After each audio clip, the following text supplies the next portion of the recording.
queridos ouvintes, está começando o programa Jesus por Emmanuel. Nós estamos estudando a obra Pão Nosso, psicografia do Francisco Cândido Xavier, pelo Espírito Emmanuel. Eu me chamo Marina e hoje nós iremos estudar o capítulo 2, com o título Pensa um pouco. E a narrativa se inspira numa passagem do Evangelho, que está em João, capítulo 10, versículo 25, quando Jesus nos fala: as obras que eu faço em nome de meu Pai, essas testificam de mim. E a narrativa do Emmanuel narra o seguinte: é vulgar a preocupação do homem comum relativamente às tradições familiares e aos institutos terrestres a que se prende, nominalmente, exaltando-se nos títulos convencionais que lhe identificam a personalidade. Entretanto, na vida verdadeira, criatura alguma é conhecida por semelhantes processos. Cada espírito traz consigo a história viva dos próprios feitos e somente as obras efetuadas dão a conhecer o valor ou o demérito de cada um. Com o enunciado, não desejamos afirmar que a palavra esteja desprovida de suas vantagens indiscutíveis. Todavia, é necessário compreender-se que o verbo é também profundo potencial recebido da infinita bondade, como recurso divino, tornando-se indispensável saber o que estamos realizando com esse dom do Senhor Eterno. A afirmativa de Jesus, nesse particular, reveste-se de imperecível beleza. Que diríamos de um Salvador que estatuísse regras para a humanidade sem partilhar-lhes as dificuldades e impedimentos? O Cristo iniciou a missão divina entre homens do campo, viveu entre doutores irritados e pecadores rebeldes, uniu-se a doentes e aflitos, comeu o duro pão dos pescadores humildes e terminou a tarefa santa entre ladrões. Que mais desejais? Se aguardas vida fácil e situações de evidência no mundo, lembra-te do Mestre e pensa um pouco. Bom, Emmanuel está nos convidando a pensar, né? E vamos pensar então sobre essas palavras de Emmanuel, né? Primeiro, nos recordar que essa passagem aqui do Evangelho, em que é resgatado no início da reflexão desse texto, ou seja, o que inspira, né, toda a narrativa de Emmanuel, ela está lá em João, né, capítulo 10, versículo 25, quando Jesus está sendo interrogado pelos judeus, né, se ele era da parte de Deus, se ele não era.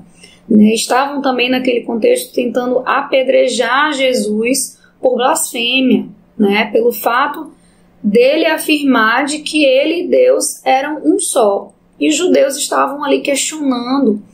E a fala de Jesus é assim daquela inteligência suprema, né, onde ele sabia se colocar de forma muito sutil, né, muito amena, de um jeito que não colocava arrogância em suas palavras. Então, o que Jesus fala quando está sendo questionado nesse momento? Ele fala: as obras que faço em nome do meu Pai, essas testificam de mim. Ou seja, elas comprovam quem eu sou, elas confirmam quem eu sou e por parte de quem eu vim, né, para a Terra. Então, é uma comprovação, é uma confirmação. Então, como que a gente reconhece Jesus? É pelas obras, né?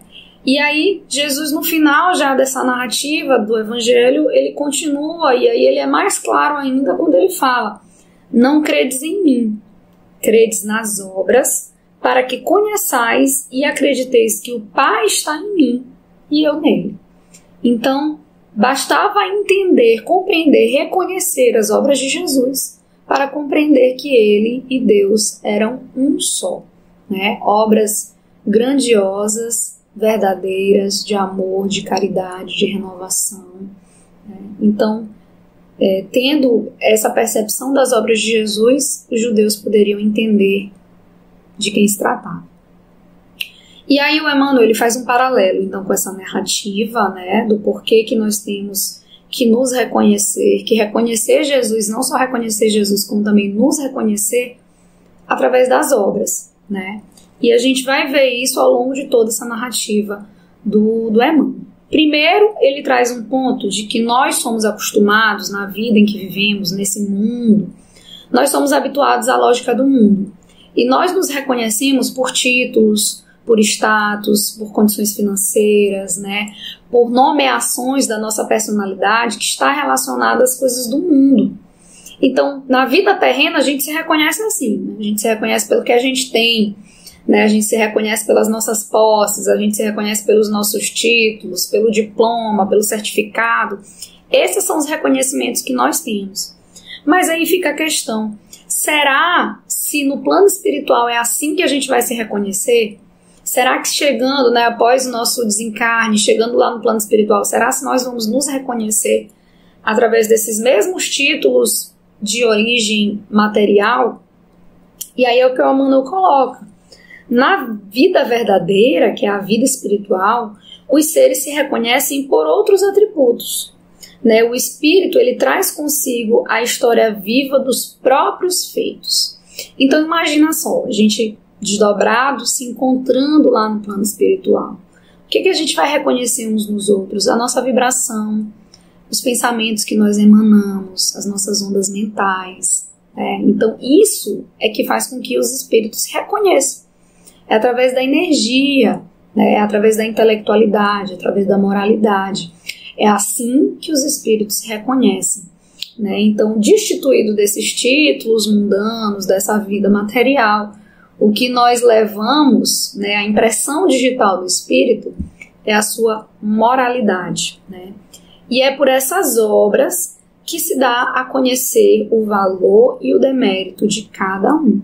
E aí a gente vai se lembrar, né, de uma construção que está lá no capítulo 18 do Evangelho segundo o Espiritismo, de título Reconhece-se o cristão pelas suas obras, né?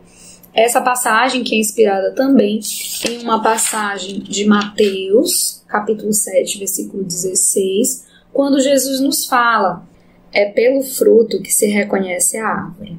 Toda árvore boa dá bons frutos, e toda árvore má dá frutos maus.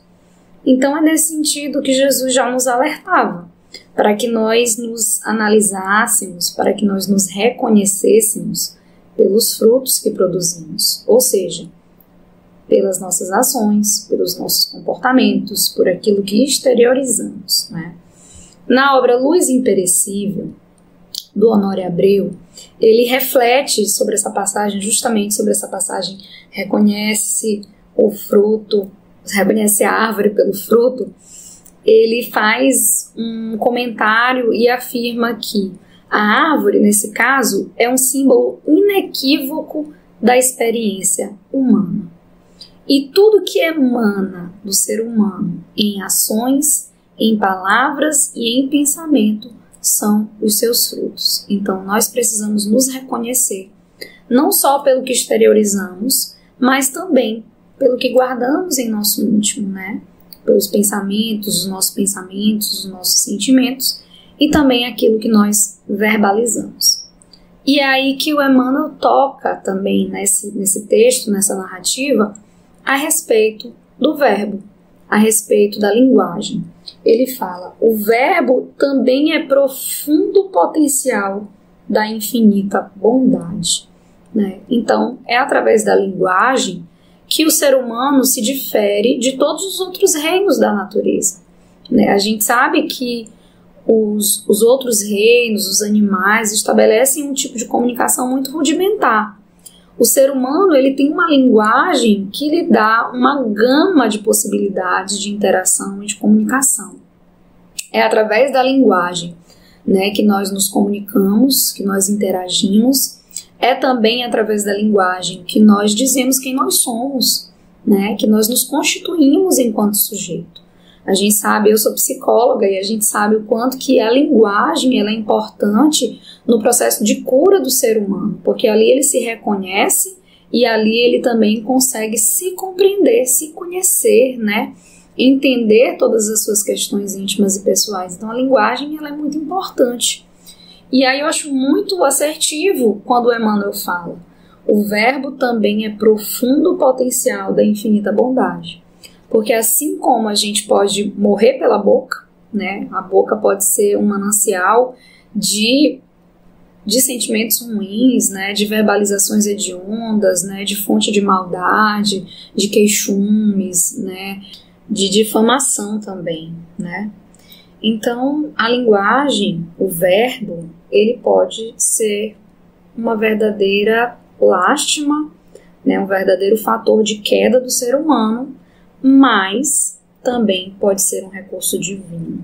Depende de como fazemos uso desse recurso, né? Assim como todas as potencialidades humanas, as potencialidades espirituais, né? A inteligência, né? Os recursos da moralidade, as potências espirituais, né? Que são atributos inerentes ao espírito, são recursos divinos.